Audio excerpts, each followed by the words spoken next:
Hello student, नमस्कार। जैसा कि असिस्टेंट प्रोफेसर आप सभी का ड्रीम जॉब है और उस ड्रीम जॉब के लिए पिछली भर्ती परीक्षाओं से अपन अनवरत रूप से कार्य कर रहे हैं, तो असिस्टेंट प्रोफेसर भर्ती परीक्षा 2025 की बात करते हैं आज कि बहुत से बच्चे ऐसे हैं जिनकी असिस्टेंट प्रोफेसर भर्ती परीक्षा इससे पहले जो हुई है उसमें किन्हीं कारणों से, हो सकता है वह पारिवारिक कारण हो सकते हैं, हो सकता है अपनी जॉब से रिलेटेड कुछ ऐसे इश्यूज थे कि उन्हें छुट्टी नहीं मिल पाई स्कूल से, या फिर फैमिली ऐसा कुछ मैटर था जिस कारण से वह तैयारी को अच्छी तरह से नहीं कर पाए, जिससे उनका इंटरव्यू कॉल तो हो गया, लेकिन ऐसी सिचुएशन में हुआ है कि वह ना तो ये श्योरिटी से इंटरव्यू की तैयारी कर पा रहे हैं कि मैं अच्छी तरह से तैयारी करूंगा तो मेरा सिलेक्शन हो जाएगा। क्योंकि क्या होता है कि इंटरव्यू कॉल जो है वह हो गया, लेकिन हमारी जो कट ऑफ है उस कट ऑफ के इर्द गिर्द ही हमारे नंबर आ रहे हैं। तो ऐसी कंडीशन में क्या है कि हम नकारात्मकता हमारे अंदर आ जाती है कि मेरा इंटरव्यू कॉल तो सिर्फ नाम मात्र हुआ है, क्योंकि मेरा जो है, मेरे मार्क्स जो है वह जो कट ऑफ है इंटरव्यू की उसके बहुत ही इर्द गिर्द ही मेरे मार्क्स हैं। तो ऐसी कंडीशन, और जो बच्चे असिस्टेंट प्रोफेसर भर्ती परीक्षा की तैयारी को करना चाहते हैं या फिर ये सोच रहे कि मुझे असिस्टेंट प्रोफेसर बनना है, तो उसके लिए बहुत से अब हमें तैयारी कैसे करनी है। क्योंकि अब देखिए, आपको ये चीज तो पता है क्योंकि आपने पिछली भर्ती परीक्षा की तैयारी की है कि हमें पढ़ना क्या है, लेकिन एक चीज आपने देखी होगी कि जैसे जैसे भर्ती परीक्षा, जैसे असिस्टेंट प्रोफेसर 2014 में आई, फिर नेक्स्ट इसके बाद 2020 में आई, फिर 2022, ये इस तरह से जैसे भर्ती परीक्षाएं आ रही हैं वैसे वैसे बच्चे जो हैं वह भी जागरूक हो रहे हैं, और इसके साथ ही प्रश्न पत्र का जो लेवल है वह धीरे धीरे धीरे उसका स्तर जो है, या उसकी काठिन्य का जो स्तर है वह भी बढ़ रहा है। इसलिए आप असिस्टेंट प्रोफेसर भर्ती परीक्षा मतलब एजुकेशन की सबसे टॉप पोस्ट कह सकते हैं, उस टॉप पोस्ट की आप तैयारी कर रहे हो, तो आपके दिमाग में ये चीज क्लियर हो जानी चाहिए कि मैं जिस पोस्ट के लिए तैयारी कर रहा हूं या कर रही हूं, तो उस पोस्ट के लेवल की मुझे तैयारी करनी है। याद रखना, आपको ये चीज यहां पर जो है असिस्टेंट प्रोफेसर भर्ती परीक्षा की आप तैयारी करो तो आप देखोगे कि जहां पर फॉर्म जो है उसकी संख्या बहुत कम होती है। जैसे संस्कृत सब्जेक्ट की बात करें तो संस्कृत सब्जेक्ट में जो फॉर्म भरे जाएंगे वह 7 से 8,000 10,000 इतने ही फॉर्म होते हैं, लेकिन और दूसरे भर्ती परीक्षाओं से कंपेयर करें, जैसे थर्ड ग्रेड है, सेकेंड ग्रेड है, तो वहां जो है वो फॉर्म जो भरे जाते हैं वह उनकी संख्या जो है वह लाखों में होती है, लेकिन यहां पर जो है वह संख्या बहुत नगण्य होती है। लेकिन याद रखना कि जिन्होंने फॉर्म भरा है वह अपने आप में संस्कृत जो सब्जेक्ट है उस संस्कृत सब्जेक्ट के कह सकते हैं धुरंधर कह सकते हैं, या वह संस्कृत सब्जेक्ट में बहुत ही अच्छी तरह से निपुण और पारंगत लोग हैं, वही उन्हीं लोगों ने इस एग्जाम के लिए अप्लाई किया है। इसलिए ये चीज याद रखना कि अगर इस परीक्षा में 10,000 भी फॉर्म आए हैं तो 10,000 जो लोग हैं वह अपने आप में संस्कृत सब्जेक्ट के मूर्धन्य विद्वान हैं और उनसे अपना कंपटीशन है। तो ऐसे लोगों से जब हमारा कंपटीशन है तो हमारी जो तैयारी है वह हमारी तैयारी भी उस लेवल की होनी चाहिए। ठीक है, जैसे कि इसके सिलेबस की अपन बात करते हैं तो इसका सिलेबस जो है वह 3 पेपर होते हैं। कितने पेपर होते हैं? 3 पेपर होते हैं। फर्स्ट पेपर, सेकेंड पेपर और थर्ड पेपर। ठीक है, फर्स्ट पेपर, सेकेंड पेपर और थर्ड पेपर होते हैं। इसमें नंबरों की संख्या देखें तो फर्स्ट पेपर जो है वह विषय का होता है। किसका होता है? सब्जेक्ट का होता है। सेकेंड पेपर जो है वह भी आपके सब्जेक्ट का होगा, और थर्ड पेपर जो है वह राजस्थान जीके एवं करंट अफेयर जो है उससे रिलेटेड थर्ड पेपर होगा। ठीक है, फर्स्ट पेपर जो है इसमें क्वेश्चनों की संख्या जो होगी वह 150 होगी। सेकेंड पेपर जो है उसमें भी क्वेश्चनों की संख्या जो होगी वह 150 होगी, और थर्ड पेपर जो कि जीके का है उसमें क्वेश्चन जो होंगे वह 100 क्वेश्चन होंगे, और इनके नंबर की बात करें तो प्रत्येक क्वेश्चन जो है वह आधे नंबर का है। तो फर्स्ट पेपर जो है वह 75 नंबर का, सेकेंड पेपर है वह भी 75 नंबर का, थर्ड पेपर जो जीके का है वह 50 नंबर का। इस तरह से इसका जो पूर्णांक है वह 200 नंबर का टोटल पेपर होते हैं। कितने होते हैं? 200 नंबर के टोटल पेपर होते हैं। और इसके साथ ये तो रिटन एग्जाम की बात हो गई। रिटन एग्जाम क्लियर होने के बाद इसका 24 नंबर का, कितने नंबर का, 24 नंबर का जो है वह इंटरव्यू होता है। और 224 में से मार्किंग जो होगी वह आपकी 224 में से होगी और 224 में से कट ऑफ के आधार पर आपका जो सिलेक्शन है वह होता है। ठीक है, अपन अभी इंटरव्यू की बात नहीं करेंगे, जब एग्जाम हो जाएगा उसके बाद इंटरव्यू की बात करेंगे। अभी अपन जो बात कर रहे हैं वह सिर्फ और सिर्फ करेंगे वह रिटन एग्जाम की बात करेंगे, और उसमें भी जीके की बात आज की क्लास में नहीं करेंगे। इससे नेक्स्ट कभी अपन मौका मिला तो थर्ड पेपर जो है वह जीके का। देखिए, मैं जीके का यद्यपि स्टूडेंट नहीं हूं, लेकिन स्कूल लेक्चरर है, सेकंड ग्रेड है, थर्ड ग्रेड है, ये एग्जाम फाइट किए तो उस समय पे मैंने जीके को पढ़ा है। असिस्टेंट प्रोफेसर की तैयारी के दौरान भी मैंने जीके को पढ़ा है। तो मेरा जो अनुभव जीके से रिलेटेड जो है, मैंने किस तरह से जीके की तैयारी की थी और जिससे असिस्टेंट प्रोफेसर जिसमें मेरा सिलेक्शन हुआ था, उसमें मेरे जीके के पेपर में 32 नंबर आए थे। और इतने नंबर, ये अपने आप में जीके में संस्कृत सब्जेक्ट का स्टूडेंट अगर ये नंबर लाता है, मतलब 30 से प्लस अगर नंबर आते हैं तो बहुत अच्छे नंबर ये कहे जा सकते हैं। तो क्योंकि जीके का लेवल थोड़ा सा बहुत अच्छा होता है, इसलिए आपको उसकी तैयारी बहुत अच्छी तरह से करनी है। उसकी बात अपन पिछली क्लास, नेक्स्ट क्लास में फिर करेंगे। अब सब्जेक्ट की बात करते हैं। सब्जेक्ट फर्स्ट पेपर और सेकंड पेपर। फर्स्ट पेपर जो है, उस फर्स्ट पेपर में 3 यूनिट है। कितनी यूनिट है? फर्स्ट पेपर में 3 यूनिट है। यूनिट 1,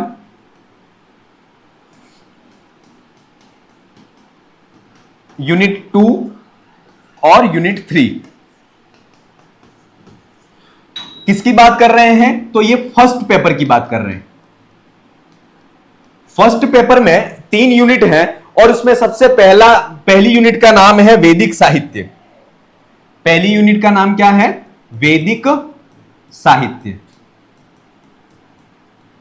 दूसरी जो यूनिट है, उस दूसरी यूनिट का नाम है दर्शन। और तीसरी जो यूनिट है वह भाषा विज्ञान एवं व्याकरण।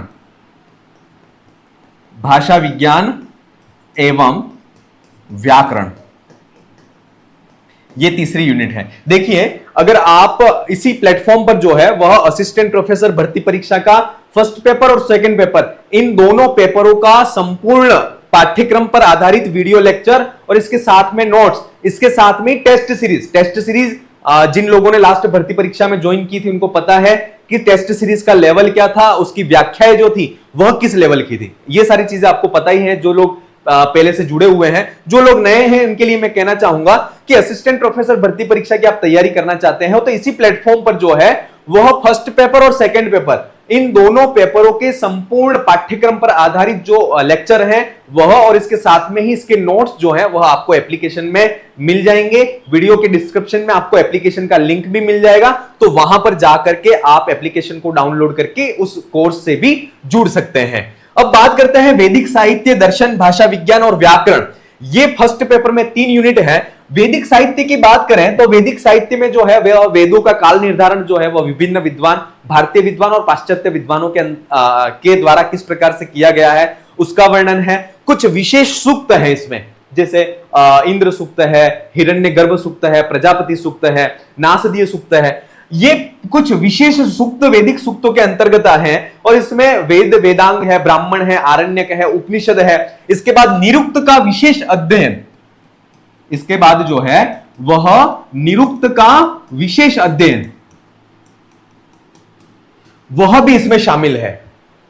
तो ये सारी चीजें आपको वैदिक साहित्य में पढ़नी है और वैदिक साहित्य में जो समस्त सूक्त हैं उन सूक्तों की एक एक पंक्तियां जो है वह हमें याद होनी चाहिए। फिर है दर्शन, जो यूनिट है उसकी बात करते हैं तो दर्शन में सांख्य दर्शन है, इसके बाद वेदांग, सांख्य दर्शन इसके अंतर्गत है, इसके बाद तर्क भाषा इसके अंदर है, वेदांत सार भी इसी के अंतर्गत इस यूनिट में है। इसके बाद सर्वदर्शन संग्रह का जैन दर्शन जो नास्तिक दर्शन है, जैन दर्शन है, बौद्ध दर्शन है, चारवाक दर्शन, ये तीनों दर्शन भी इसी के अंतर्गत आते हैं। तो ऐसे जो दर्शन के टॉपिक हैं, इन दर्शन के टॉपिकों को भी आपको बहुत अच्छी तरह से पढ़ना है। और वह एक सांख्यकारिका जो कि दर्शन में मुख्य ग्रंथ है सांख्यकारिका, और वहां से जो प्रश्न है वह बहुत अत्यधिक मात्रा में जो है वह परीक्षा में पूछे जाते हैं। तो ऐसी जो दर्शन यूनिट, सेकंड यूनिट है, उसको भी बहुत अच्छी तरह से आपको पढ़ना है। तीसरा यूनिट है भाषा विज्ञान एवं व्याकरण। जैसे व्याकरण का नाम आता है तो हमें सबको डर लगता है, क्योंकि हम मोस्ट ऑफ जो स्टूडेंट हैं वह लिटरेचर के हैं, और लिटरेचर के स्टूडेंटों को व्याकरण से बहुत डर लगता है। तो व्याकरण में जो महत्वपूर्ण इसमें प्रकरण है वह है तिगंत प्रकरण। कौन सा प्रकरण? तिगंत प्रकरण। और उस तिगंत प्रकरण की जो सिद्धियां हैं और सिद्धियों के शास्त्र में जो सूत्र है, उन सूत्रों का हमें बहुत अच्छी तरह से परिचय होना चाहिए। इसके बाद जो भाषा विज्ञान, इसके साथ में ही व्याकरण में जो है वह अपत्य और मतवर्थीय जो प्रत्यय है तद्धित प्रकरण के, वह भी इसके सिलेबस में है। समास प्रकरण जो है वह भी इसके सिलेबस में है। तो ये सारी चीजें जो हैं वह व्याकरण के अंतर्गत हमें पढ़नी है। इसमें जहां पर कठिनता का अनुभव होता है वह जो भाषा विज्ञान है उसमें, और जो व्याकरण में जो तिगंत प्रकरण है, इन दोनों में ही स्टूडेंट जो है उस स्टूडेंटों को इसमें थोड़ा सा डर लगता है। और इसी के अंतर्गत एक महाभाष्य जो है वह महाभाष्य भी इसके सिलेबस में है। जैसे कि पस्पशान्निक जो है, वह महाभाष्य का पस्पशान्निक जो है वह इसके सिलेबस में है। तो उस महाभाष्य को भी हमें पढ़ना है। ठीक है, तो ये जो है वह तो फर्स्ट पेपर की बात हो गई। दूसरी बात करते हैं सेकंड पेपर की। दूसरी बात करते हैं सेकंड पेपर की बात करते हैं। सेकंड पेपर जो है, उस सेकंड पेपर में यूनिट 4 है। कितनी है? यूनिट 4 है। यूनिट 1, यूनिट 2, यूनिट 3 और यूनिट 4। ये 4 यूनिट इसमें है। जैसा कि पहली जो यूनिट है, उस पहली यूनिट का नाम है काव्य शास्त्र। बहुत इंपॉर्टेंट यूनिट है, और कह सकते हैं कि सेकंड पेपर में काव्य शास्त्र वाली यूनिट आपकी बहुत अच्छी हो गई तो समझिए कि आधे से ज्यादा आपकी तैयारी पूर्ण हो गई। तो ऐसी काव्य शास्त्र में काव्य प्रकाश है, साहित्य दर्पण है, ध्वन्यालोक है, नाट्य शास्त्र है और दश रूपक है। ये 5 जो रचनाएं हैं वह काव्य शास्त्र के अंतर्गत हमें पढ़नी है। काव्य प्रकाश जो है, उस काव्य प्रकाश को बहुत अच्छी तरह से पढ़ना है। लगभग 20 से 25 क्लासों के अंतर्गत के साथ में जो है वह काव्य प्रकाश को बहुत अच्छी तरह से हमने पढ़ाया है। और इसके जो टेस्ट सीरीज में इसके क्वेश्चन है वह भी आप देखोगे तो बहुत ही अच्छे और डीप में जाकर के बनाए गए प्रश्न है। यूनिट 2 की बात करते हैं तो यूनिट 2 में जो है वह संस्कृत साहित्य पुराण एवं अभिलेख। संस्कृत साहित्य पुराण एवं अभिलेख।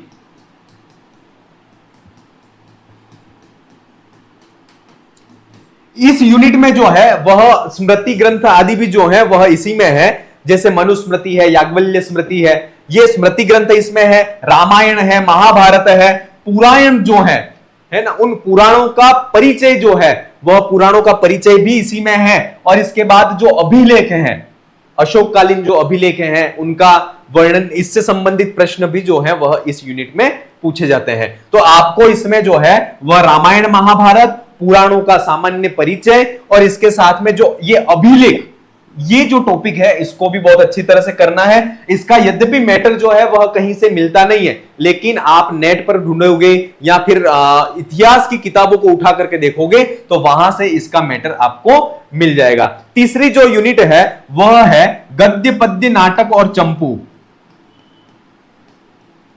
गद्य पद्य और नाटक चंपू। इस यूनिट के अंतर्गत कुछ किताबें जो है, रचनाएं जिनका सामान्य परिचय और कुछ का विशिष्ट अध्ययन जो है वह इसमें शामिल है। तो हमें सामान्य परिचय जिनका परीक्षा में हमारे पाठ्यक्रम में है उसके बारे में पता होना चाहिए। और जो विशिष्ट अध्ययन की जो किताबें हमारे पाठ्यक्रम में है, जैसे किरातार्जुनीयम जो है उसका पहला सर्ग है, इसके बाद कुमार संभव जो है उसका 5वां सर्ग है, अभिज्ञान शाकुंतलम जो है उसका चतुर्थ अंक जो है वह इसमें शामिल है। तो ऐसी जो किताबें हैं उनका एक एक श्लोक के साथ में अर्थ आपको पता होना चाहिए। ठीक है, क्योंकि क्या होता है इस यूनिट में से जो विशिष्ट अध्ययन की किताबें हैं वहां से पंक्तिशः जो वक्ता है या सूक्तियां हैं जो कि इस यूनिट में से पूछी जाती हैं। तो ये चीज आपको करना है। इसके बाद यूनिट 4 जो है उसमें जो है वह राजस्थान के अर्वाचीन महाकवि, राजस्थान के अर्वाचीन जो महाकवि हैं उनका परिचय हमें पता होना चाहिए। जैसे कि भट्ट मथुरादास है, इसके बाद जो है वह हरिद्विज व्यास है, इसके बाद जो है वह मधुसूदन ओझा है। इन सबकी रचनाएं, इन सबका जीवन परिचय और रचनाओं में इनकी रचनाओं का वर्ण विषय भी पता होना चाहिए। और पिछली भर्ती परीक्षाओं में यह देखा गया है कि पिछली परीक्षाओं में जो प्रश्न पूछे गए हैं वह इस अंतिम यूनिट जो है राजस्थान के अर्वाचीन महाकवि, इस यूनिट को भी आपको बहुत अच्छी तरह से पढ़ना है, क्योंकि इसमें से जो है वह 25 से 30 क्वेश्चन जो है वह परीक्षा में पूछे जाते हैं। इसका यद्यपि मैटर बहुत लिमिटेड है और लिमिटेड मैटर में से प्रश्न पूछे जाते हैं। अभी जो लास्ट ईयर की जो परीक्षा हुई थी उसमें जो है वह इस यूनिट से क्वेश्चन जो आए थे वो थोड़े से टफ आए थे या लेवल के आए थे। तो इसका ध्यान रखना, इसकी तैयारी जब भी करें तब जो अर्वाचीन कवियों के द्वारा कही गई या उनके विषय में प्रसिद्ध सूक्तियां हैं या प्रशस्तियां हैं उसका भी आपको ध्यान रखना है। तो इस प्रकार से अगर आप 2025 की असिस्टेंट प्रोफेसर भर्ती परीक्षा की तैयारी को करना चाहते हो या कर रहे हो तो आपको आपकी जो तैयारी की जो रणनीति है वह बहुत अच्छी होनी चाहिए। और याद रखना कि संस्कृत की तैयारी कर रहे हैं, संस्कृत की कट ऑफ बहुत अच्छी तरह से जाती है और जितने नंबर आप रिटन एग्जाम में बहुत अच्छे नंबर लेकर के चलोगे उतना ही आपको आगे फायदा है। क्योंकि अगर आपके रिटन एग्जाम में नंबर कम रह जाएंगे तो आपको इंटरव्यू में अगर बहुत अच्छे नंबर भी मिल जाते हैं तब भी आपका सिलेक्शन नहीं होना है। और मैंने पिछली 2 या 3 भर्ती परीक्षाओं में देखा है ये कि जिनके नंबर रिटन एग्जाम में बहुत अच्छे हैं उन्हीं बच्चों का सिलेक्शन जो है वह इंटरव्यू में होता है। इसलिए आप ये ना समझें कि मेरा रिटन एग्जाम है वह थोड़ा सा वीक भी रह जाए तो मैं इंटरव्यू में कवर कर लूंगा, नहीं। आप इंटरव्यू का वेटेज असिस्टेंट प्रोफेसर भर्ती परीक्षा में ज्यादा नहीं है, कम ही वेटेज है। और ऐसे कम वेटेज में आप बहुत अच्छे भी नंबर ले आओगे और आपका रिटन एग्जाम में आपके नंबर कम है तो इसका जो आपका सिलेक्शन है वह सिलेक्शन नहीं हो पाएगा। इसलिए आपको हरदम यही प्रयास करना है कि आपका जो रिटन एग्जाम है वह रिटन एग्जाम बहुत अच्छी तरह से जाए और सारी यूनिट जो है उन सारी यूनिट और सारी किताबें जो हैं उनका आपको ये चीज याद रखना कि आप जो है वह पासबुक या कुंजी से अगर आप इस एग्जाम की तैयारी करोगे तो शायद आप सेलेक्ट नहीं हो पाओगे, क्योंकि इस एग्जाम का लेवल जो है वह बहुत अच्छा है, बहुत डीप में जाकर के क्वेश्चन बनते हैं। जिन बच्चों ने एग्जाम की तैयारी को किया है उन्हें पता है कि हमें जो टेक्स्ट बुक है वही टेक्स्ट बुक ला करके ही पढ़ना है ताकि हमें एक एक चीज और एक एक पंक्ति का जो है या एक एक जो बुक है उस बुक के बारे में सब कुछ हमें पता हो। तो इस तरह से आप अपनी तैयारी को स्टार्ट कीजिए। अगर आपने स्टार्ट कर ली है तो बहुत अच्छी बात है। जिन्होंने नहीं की है और अगर आप चाहते हो कि असिस्टेंट प्रोफेसर बनना है तो अभी भी समय है, एक बार आप जाग जाइए और एक तैयारी के साथ में, एक रणनीति के साथ में आज से ही अपनी तैयारी को प्रारंभ कीजिए। चलिए अपन फिर मिलेंगे और आपको अगर असिस्टेंट प्रोफेसर भर्ती परीक्षा से संबंधित कुछ भी समस्या आती है संस्कृत सब्जेक्ट से तो इसके लिए आप हमारे जो कॉन्टेक्ट नंबर है और हमारा जो यूट्यूब चैनल है उस पर कभी भी संपर्क कर सकते हैं। धन्यवाद।